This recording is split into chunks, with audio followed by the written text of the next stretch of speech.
With Dr. Russ Irwin, and today we're going to talk about the keys to creating high-performance people and teams. Since we both do it in a different way, we do similar things. So I thought I'd have Dr. Irwin on. Welcome, by the way, Dr. Irwin. Thank you for having me, James. It's a privilege. My pleasure. Pleasure to have you as well. So today we're going to talk about creating high-performance teams, people, and organizations. And I guess my first question, Russ, or Dr. Irwin, I should say. Oh, Russ is fine. Thanks. Okay, perfect. What have you seen during COVID time? What kind of changes have you seen that have affected and caused the lack of high performance teams, or have affected the performance of teams during these COVID times? Well, thank you for that question. It's a huge one, and there's a number of variables that would all fit into, one answer per se. But I think one thing is, fear has played a huge role in the mindset of people. And what happens oftentimes with fear is fear drives us towards reactive rather than proactive, and reactive rather than creative mode. And so what happened at the onset is all this instability and uncertainty. And of course, not wanting to get into political things and all that, but just there was such a vast demonstration of uncertainty that was hitting everybody. And so what we did is, from a business perspective as well as an individualized perspective, we reacted, went into self-protective mode very quickly because of fear. And what that does is it cuts down on our creativity levels, but it causes us to step back and have a tendency to hold on to what we've got. Because the only thing I know right now is I've got this product, got these couple of customers, and let's hold on. And whenever we try to hold on out of fear and reactivity with a clenched fist, we ultimately end up losing what we have. And, sure. And I think what COVID has done, and if I could say this, and I want to say this with the utmost of compassion and empathy, because it's cost people a lot. It's been a horrific pandemic. But one thing it has done is it served more than as a crisis, it served as an invitation. True. And that invitation is for all of us as business individuals and as leaders to step back and to reevaluate some things. To give you an example, about 2.5 years ago, I was invited just as a guest, not as a presenter, just as somebody in the audience. Mm-hmm. And I sat on a yacht in Miami with 40 of the world's top thought leaders. Wow. And there were a couple of key people that were presenting to us. It was a mastermind setup. And one of the guys, I won't mention his name, but globally known individual, he was asked during Q&A, what are some of the things that we need to do to best position ourselves for prosperity and advancement in the coming couple of years?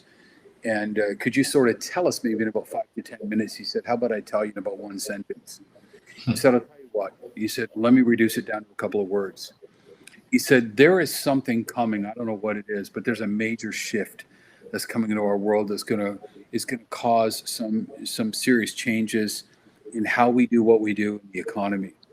And he said, I'm going to give you some advice. He said, adapt or die. He said, adapt or die.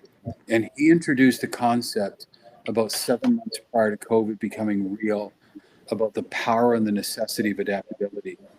And I think what happened is fear causes us to lose that adaptability, to lose that flexibility, and to react by holding on to what we have. And I think what COVID has hopefully done is it's caused many people to step back and say, well, hold it a second. We need to redefine, refine, recalibrate, reset, rethink. I mean, all those powerful R words. And I think right now, what is most needed is for us to approach what was once familiar with a new adaptive mindset. I think you're right. It's interesting because a lot of people, I'll say, are aware or know that, to your point, adapt or die. But often it's a slow death per se versus with COVID. And so people don't often realize it's happening. Where during COVID, though, if you didn't adapt, you did essentially, your business did die essentially. And it was a great pay attention, wake me up, because to your point, those businesses, including my own, which yeah, it sucked and I adapt and now I'm better than ever. It's been a great catalyst, a great transformer. To your point, though, the ones that feared or held on, or no, this is the way I did it. And I mean, there was a lot of businesses, and whether it was retail or restaurants or whatever, if they just did the same thing as they always did, a lot of them went out of business. But restaurants rather that took on new approaches, or business to do things online or have online ordering and connected to all these, food delivery services, or deliver food on themselves that you can order online. And it's great. And then I saw restaurants that they refused to set up a simple Google form to hey, I want this and this and this kind of pizza, and here's my credit card, and boom, and it emails them. Very, very simple. But some people refuse to do any of that, and they're unfortunately, and like you said, I say this with compassion because it breaks my heart walking down the streets to see the businesses that are closed. But unfortunately, like you said, those didn't adapt. Usually failed, and it's nothing new. It's just we're seeing it happen very, very quickly now. Instead of business slowly dying here, business slowly dying there, people I believe are finally paying attention and waking up. And I think it's overall it's going to be good in the long run, because doing the same thing the same way we've always done it is not ideal. And I've adapted, and now it's growing and prospering. A lot of things are online. I have clients coming from all over the world. So it's been a blessing in disguise for me, and I think for a lot of people as well. Yeah. And I think that there's two words. Adaptability obviously is one. But the other word I'd like to introduce is resourcefulness. And what I mean by that is I think that we are continually being given opportunities to learn from what was.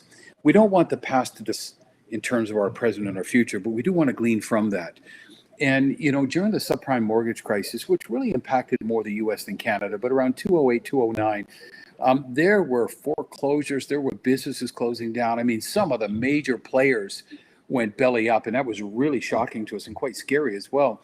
But the interesting thing is, I'm not sure who did it, but there was a couple of universities got together and some of the business minds and said, hey, what did we learn through this? Because here's the challenge.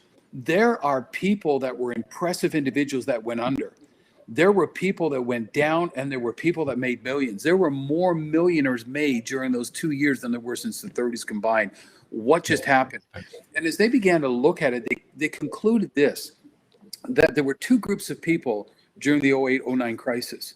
Those that thought about resources and those that thought about resourcefulness.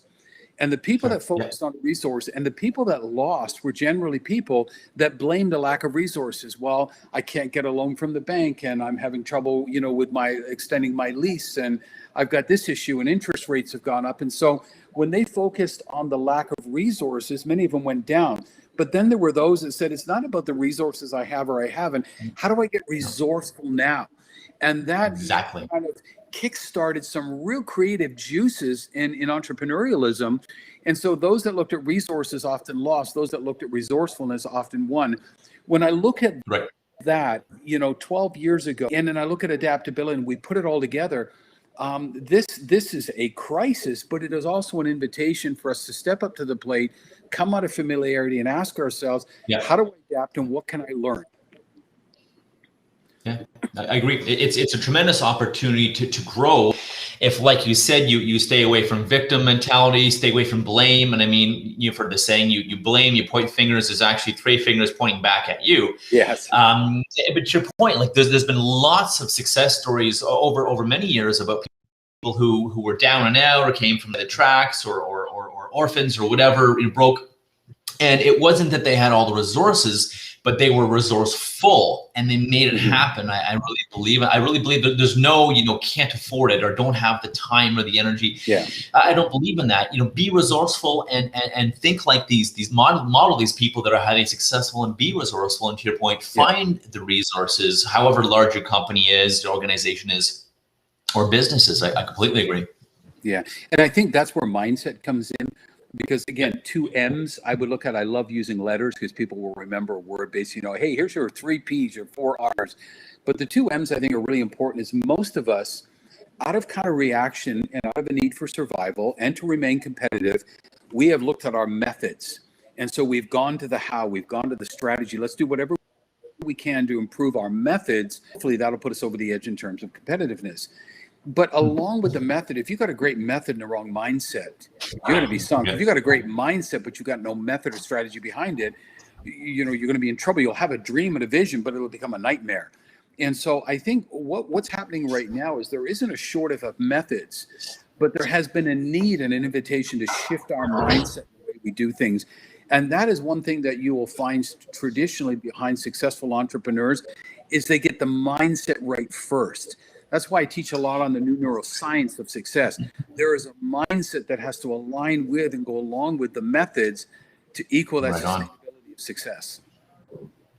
And that's why I think why you and I aligned so much in the first place, and we connected and resonated. It's, again, to your point, it's all mindset, and it starts with mindset. However it is, we have different tools and different ways of teaching it, but I just loved and resonated with that you are on board with it. It's totally mindset. People are spending boatloads of money on marketing or this or that or training and this and that, but really until the leaders and the teams and the people get that mindset shift done, it's extremely hard to change things, no matter how much, whatever, sales training or communication training or organizational training or tactile training or whatever it is you're doing. It's very challenging. Mindset, I think, is key, because that's what allows us to communicate with people, to be creative, to either be in a victim or limited mentality versus, okay, this is happening. How can I fix this? How can I change this? How can I grow? How can I resolve this? I completely aligned with you, completely aligned. Yeah. And that's the key to having a high performing team. And I think a couple of years prior to the pandemic, I believe it was Simon Sinek, wrote the book, The Power of Why. And he talks about something that's really interesting. He talks about the necessity of having a clear, compelling why. But he said that people don't buy what you do, they buy why you do it. Right on. They don't buy what you have. So in other words, having a good product is important. Customer service is important. I mean, all those things, price is important. Yeah. But at the end of the day, those are really not the things that will enable you to be sustainable over time. People aren't buying what you have, because when you think about Apple, for example, I mean, they create a product that's from day one. I mean, you buy a phone to break. And, they don't make the best of computers, and there's a lot of issues, but they have a cult-like following. Exactly. People buy their why, they don't buy their what. And I think, again, this whole thing of adaptability is not only adapting physically and to the needs that are around us, it's adapting in our mindset. And that is the thing with high performance. So I've worked with some pro and Olympic athletes, and one of the things I found is this, and certainly not in any way to be disrespectful to a gold medalist, but there's not a lot of difference in terms of skill set between a bronze and a gold medalist. The difference is the way they think and how they process and translate those thoughts into their skill set. And so again, we can have the best method in the world, but we don't have the mindset to go along that. When we build the mindset within our team, we are preparing ourselves for success. That's the thing. I mean, everyone's heard the saying, whether you think you can or you cannot, you're correct. You're right. Yeah. And even back, I used to be a weightlifter, and when I would want to push some heavy weights, I would do my best to get to a certain level. But then if I sat before and visualized myself doing every single rep, whatever I was doing, and no matter how heavy it was, I would take that new weight and I said, I don't know how I'm going to do this, but I'm going to do it. And I had visualized myself completing it and seeing myself do it. So I believed I could do it.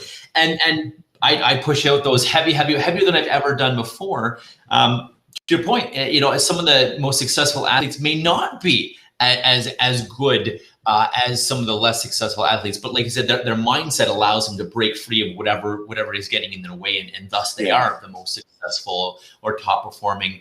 I really think you're right, and that's why I tell people, be careful what you tell yourself, what you feed yourself, and what you listen to, because it's going to either lift you up or pull you down. I mean, I tell have a morning declaration: who you are, what you want, what you're going to achieve, and why you want it, and every morning listen to it day and night, and it programs your brain about, this is why I want it, this is why I deserve it, this is what the outcome is going to be for me, for others. And it's just such a great way to think about and get programmed, if you will, or get thinking and changing your mindset of creating the success you want. Like you said, Apple people line up for days before or spend way more than I think they should on devices that I think are, well, I think there's better devices out there, but to your point, it's their why. It's that energy, that passion, the coolness, the culture. It's the big why that people are buying. And that's why when people are worried, oh, do I know enough? Am I fast enough, or strong enough, or smart enough, or have I taken enough courses, and imposter syndrome sets in? To your point, it's not, you could know all kinds of things, and you could hide in a basement and never share it with the world. You can be a genius and hide and never share it. Or you can be someone who knows enough is good enough and is great at what they do, maybe not perfect, because there's no such thing anyways, but great. But then, like you said, they have that mindset, an exciting why, they're passionate to do it, they want to help people, make a difference, make an impact, whatever. It's that excitement and like that why, to your point, that people buy, whether it's your own business, whether it's in your employees or your team. And you call, I don't know, company ABC, and it's like, hello, thank you for calling ABC, you know, do you want to buy our stuff? Just like, no, not anymore. But you call a company or organization where you call and like you said, great customer service, but they're also excited, they're fired up, they're passionate, they want to, it's like, how can I help you? How can I rock your world, Mr. and Mrs. Customer? How can I give you the best? And this is why I do it. This is why we do it.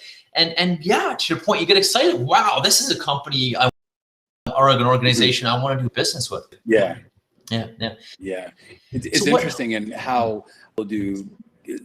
Sorry, I was going to say it's very interesting how I will do consulting differently now than say 10 years ago. You know, the average consultant will normally go in, and nothing wrong with that. And okay, here's 5 things that you need to do or 4 things you need to do to create success among your team. Let's look at customer service and product and strategy. They're all extremely important. I'll go into a boardroom with the senior executive team and I'll put on some brain scans. I'll put up some spec scans and say, okay, let's look at these couple of scans here and what area the brain's lighting up and why. And for example, you've got the default mode network, that multitasking, which was a term created for computers in the 60s, not for humans. And we are wired to multitask, but when we multitask, we drop the energy level in our default mode network up to 28%, which is the area of our brain responsible for creating solutions to problems. The anterior cingulate cortex, which is responsible for creativity and pleasure and innovation, we drop that down, you know, when we're less targeted and specific in a particular area in our strategy. And so I'll put up these brain scans and say, guys, success these days is not just about, although we need it, having a competitive price and a great product. We're never going to lose that, but let's move beyond that. There's an actual neuroscience to success right now.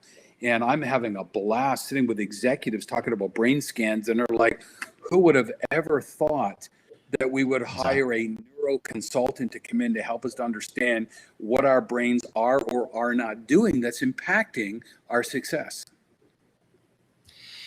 And you're right. I think people are starting to get it and starting to get how important it is for mindset, for culture, for teams, for how people think and act and react, and how much they care or not about what they do, how passionate they are about what they do, and about their customers, their teams, whatever it is. And I think it's critical. I think people have been slow to realize that, like you said, it's, yes, marketing is important, price is important, product is important. But to your point, companies, like Apple have shown us that, yes, you need that. However, it's definitely by far not the most important thing. And there's many, many examples. I'm having trouble thinking of some, but there's, other than Apple, there's many examples of this. People willing to pay more, wait in line, have to be on a waiting list, you name it, paying more for things.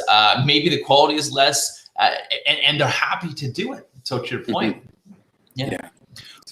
What when you speak to people, what are some of the big keys that you suggest?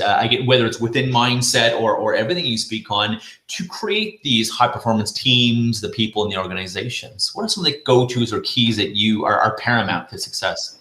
So I think there are a couple of things that are foundational, and we all know this, but we don't necessarily spend money to create this. And I love the term common sense isn't always common practice.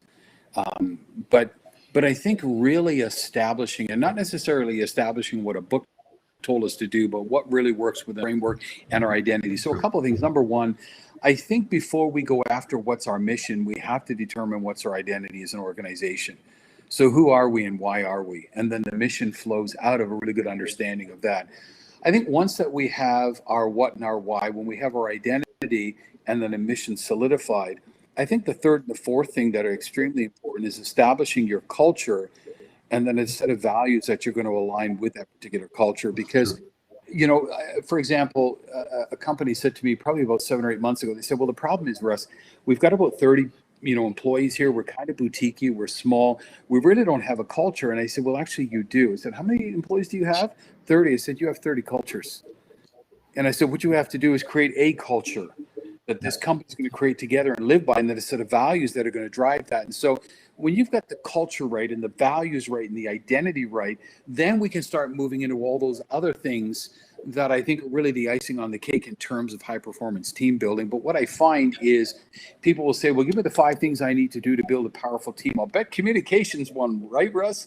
Well, yeah, but if you haven't solidified your values, identity, and your culture, you can communicate all you want, but you're communicating, but are you connecting? If you're not connecting, are you really a team? So those are, I think, a few things that I find become extremely important. And there are companies that will admit we don't have a culture. There are companies that say, well, we do have a culture. And you start talking and they'll say, well, we have a culture and we thought it was good. But after talking to you, we realize maybe it's good, but we have to refine or redefine some things, because a culture, it's not changing, but in a sense, it's always changing and always needing to be tweaked. Yeah.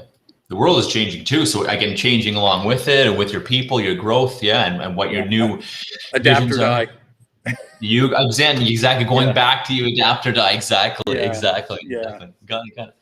Yeah. Very cool. Any other things that you see or that people need and organizations need to do in this new normal? Because again, things are not going back to normal, and people keep hoping, oh, I can't wait till things go back to normal.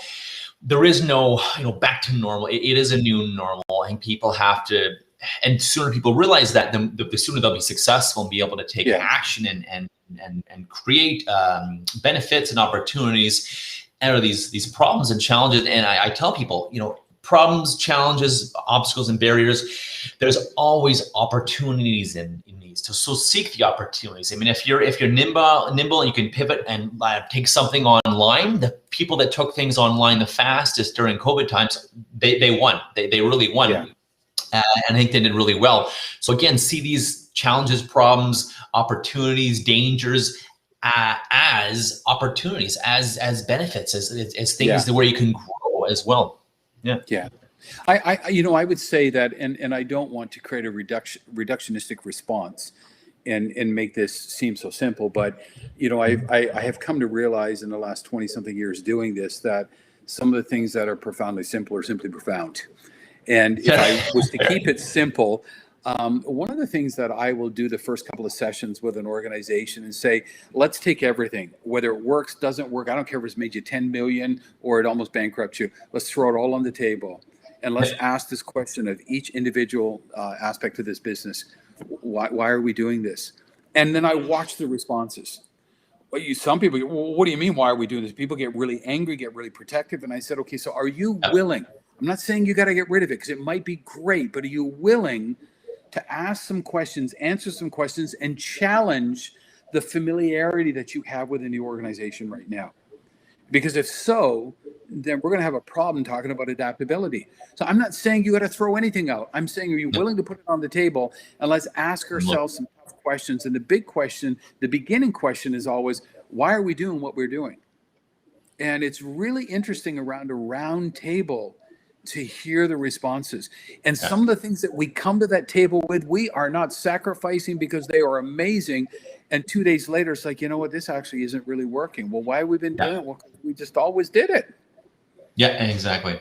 And that toxic mindset. I was going to ask you what biggest mindsets are, but that toxic mindset. Well, this is the way we've always done it, and this is the way we've always done it. And talking with a friend about why she cut part of the chicken off and threw it out when she was cooking Thanksgiving turkey, and she said, my mom always did that. And she asked her mom said, I don't know, grandma did that.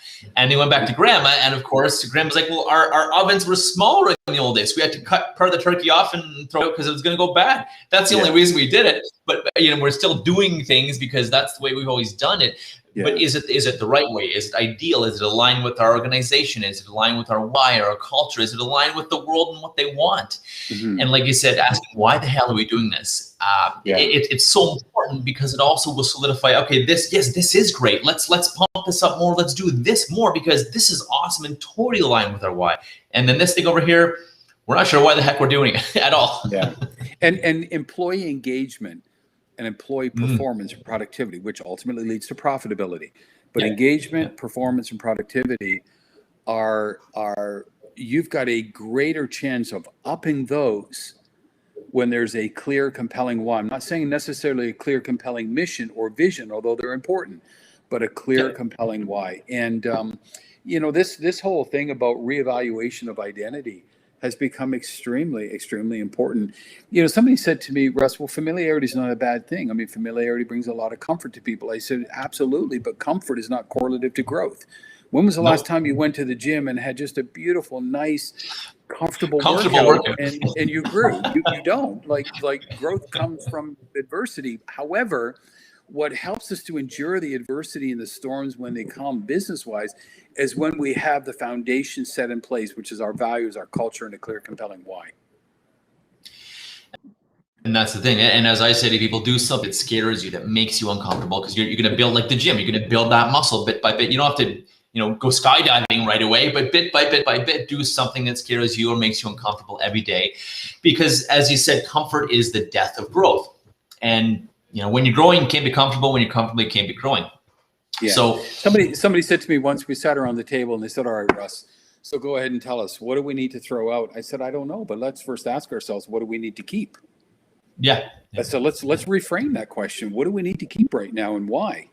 And we didn't need to think about what we need to throw out. When we settled the issue of what we needed to keep and why, it was pretty obvious what needed to go, and nobody bucked the system. That's interesting. What do we need to keep? What would you say would be the most toxic either mindset or words or mentality that a team or organization has had that you've seen or that could have? What could be the most toxic one to be aware of? The very thing that can really enhance a team is the thing that can destroy a team, and it's called competitiveness. Now, competition is not a bad thing. Competition is an invitation to grow. Having competitors out there in the marketplace is great. It keeps us on our toes. Negative competition, however, is very destructive. And so I always say to people, don't kill competition within your organization, but set the boundaries and the parameters to what healthy competition would look like, and then enhance it. So I think negative competition is rooted, in jealousy and suspicion and anxiety and fear and, insecurity. Positive competition is a stimulation for self-growth, which is often birthed out of a strong sense of self-awareness, which is the number one trait in emotional intelligence. Fair point. And you exact that awareness of self, of thoughts, of emotions, of what's going on. Is this really me? My fears, my worries, the voice in our head. Is this actually me? Is this actually my voice, these fears and worries? Or stepping back from them and just looking at them and using our consciousness to look at these. Is this really true? Is this really me? Is this really what I want? And can I step back and realize it's just noise in my head? It's just stuff, it's thoughts, it's programming from the world. Is it really me? And what is really me? So to your point, absolutely. Yeah. And I think along with that is what I would define as radical transparency. Now, of course, we need to be careful with that, and we need to have some good boundaries in place. But there is something about a vulnerability-based trust within an organization. I know Brene Brown talks about it in terms of ourselves and our relationships, but having that appropriate, you want to build towards it. You just want to come in one day and say, that's it, man, cameras everywhere, radical transparency. We're going to be Ray Dalio now. No, I'm not sure that's going to work. You're going to have some labor issues really fast. But working towards a radical transparency and authenticity and vulnerability-based trust is very powerful within an organization, because it takes you from communication with one another to connection with one another. And performance enhancement is not a result of strong communication, because I can communicate with you but not connect. It's a result of strong connection. And when a team is connecting as a result of those two things that I just mentioned, you're going to have a team that's going to gel, because I am comfortable with you. I can be real with you. I can be honest with you. I can trust you now. People say, well, we don't have any of that in our company right now. Okay, well, great. You just told me what you're lacking and what we need to work towards. Let's start somewhere and build towards that, because when that's in place, radical transparency, you're going to have better enhance connection. And when you have that, you're going to better position yourself for performance and productivity.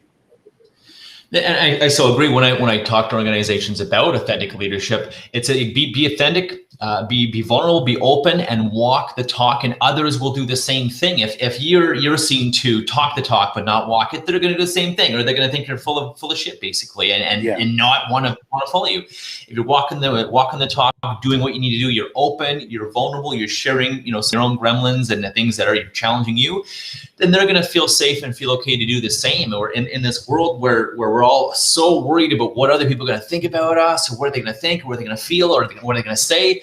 Who cares? Do your best, be at your best, and you'll maybe to your surprise find that others will follow you. And wow, how's Russ doing that? Or wow, James is doing that. I want that. And they come ask you. They follow you naturally as a leader, whether you're a leader or a leader in an organization, or even just leading yourself. It's amazing, like you said. And I think it displays humility, which is a very, very important and necessary trait of powerful leadership these days. I mean, people were brought up years ago as don't trust anyone, don't be honest, don't be vulnerable. A good leader is kind of dictatorial in style. Wow, those days are over. They really are. Yeah. There's a different type of leader that's an emerging, and I'm not talking about you going to work and you cry all over the table with everybody. I mean, certainly you want to have boundaries and wisdom and everything, but this whole thing of authenticity and humility, powerful traits in leadership. And in fact, really, I mean, it's interesting. I love getting into COVID debates with people and just listening and hearing. And, one of the things that I've heard the most is people are not as angry and concerned at the virus. They're concerned of what they're calling a lack of transparency coming from leaders.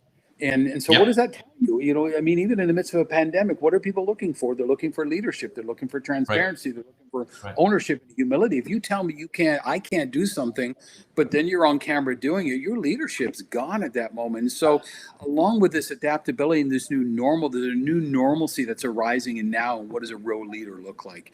And how does a real leader perform? I love working with leaders and loving shaking up their world.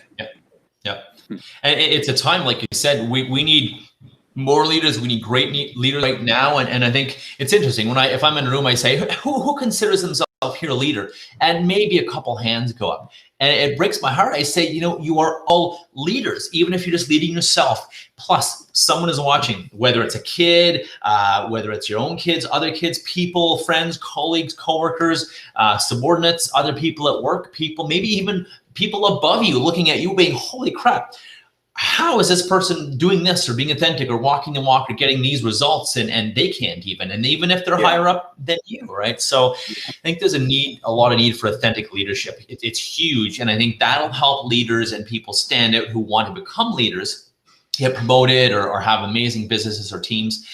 I think people who are really authentic and willing to be available, open and vulnerable, walk the talk and do what they say they're going to do. Because so many people do not do that. And to your point, it just instantly kills your influence, your credibility, your leadership. And people, they stop listening. They stop caring. They stop respecting leaders who say one thing and do another, or who say they're going to do something and then they don't. It's simple as that. Do what you say you're going to do and watch people magnetically follow you, be attracted to you and stick around for you during hard times. Well, the most common form of leadership for years has been what's known as positional leadership.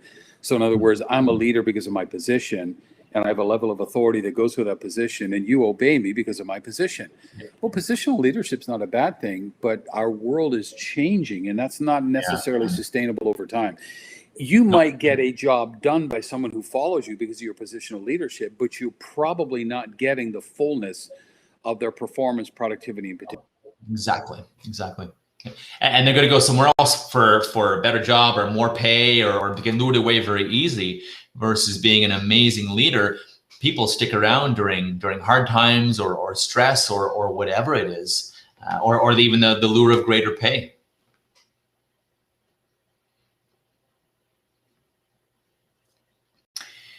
What would you say? Any last thoughts for people, Russ? Any last thoughts for people? I think one of us is frozen right now, unfortunately. I'm waiting to see if I can get you back.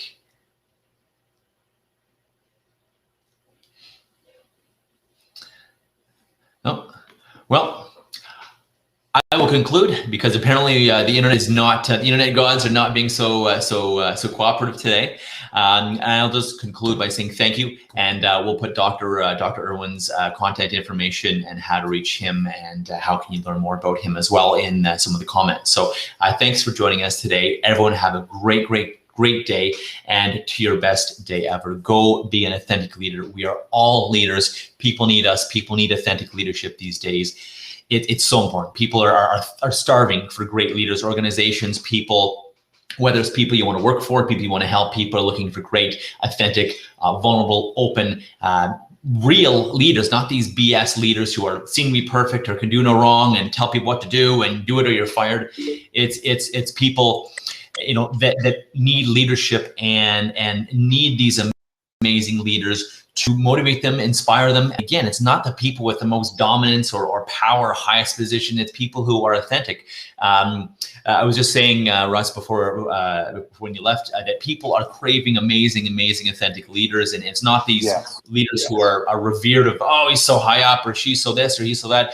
It's people that are authentic and walk the talk and help others. And that's who people are going to stick around for. Any last thoughts for people? Go ahead. First of all, my apologies. We just had a complete power outage in the neighborhood here, and the internet and everything just went dead. No way. I grabbed my phone quick, and now I'm on my phone streaming with data. So that's how I'm back on. But we just, perfect. I'm not sure if a transformer got hit or something, but the whole neighborhood just shut down. So, wow. So in terms of last thoughts, I would probably say, and not to be repetitive, but since repetition's the mother of learning, I would say that, for sustainability, let's not talk about success, because anybody can be successful, but sustaining that over time, that's the key. And I think sustainability of success is based upon a couple of things. Number one, it's the willingness of adaptability. It's sitting down and asking the tough questions about the things that you're most familiar with in your organization. It's the willingness to refine.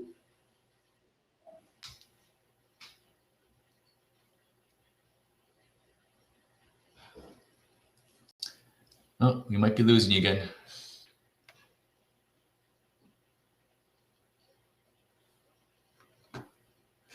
All these storms all over Ontario are not making it fun for internet and connectivity right now. That's for sure. Let's rest and take some time off anyway.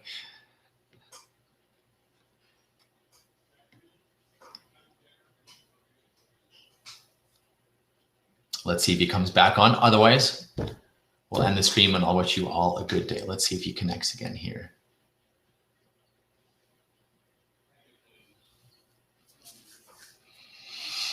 But just to sum up, I think that Russ is right, and what Dr. Irwin is saying is really about resiliency, revising things, looking at what's working and what's not working, and again, our mindset. What are we looking at things? How are we looking at things, and why are we doing them? Why are we doing these things, and how can we do it better? If we're doing something because we've done it just because that's how we've done it, how we've done it for years. Is there a better way? Is there a new right way? There's a best way, and there's usually newer and best ways coming out.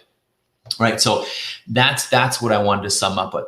And again, unless Russ pops in with the next minute, I'll say have a great day, everyone. Be well. We're going to put Dr. Irwin's information in the chat as well and in the comments so you will reach him. Go have your best day ever. Thanks for joining us. And check out www.unleashyourpower.com/training or simply james@unleashyourpower.com to learn more about what we do, what I do for corporate training, leadership training, and NLP training. If you want to take everything you do to a whole new level and 10x your business, your work, your life, I'd love to chat. We'll talk soon. Be well. Have your best day ever. Thanks for joining.